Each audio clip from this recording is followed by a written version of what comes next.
Hey guys, welcome back to Web Tech Tutorial. Today I'm going to show you how we can uninstall Google Chat app.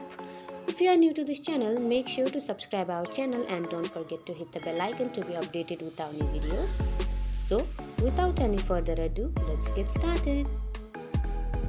First of all, go to your mobile phone settings. After that, scroll down a bit and click on Apps. Next, click on Manage Apps. After this, you will be provided with various apps option. You have to click on Google Chat. Here you can see Uninstall option. You have to click on that and click on OK. Now your app is uninstalled. So this is how you uninstall Google Chat app. Hope you find this video helpful. If so, don't forget to give us a big thumbs up and we'll see you in next video. Till then, have a good day. Bye bye.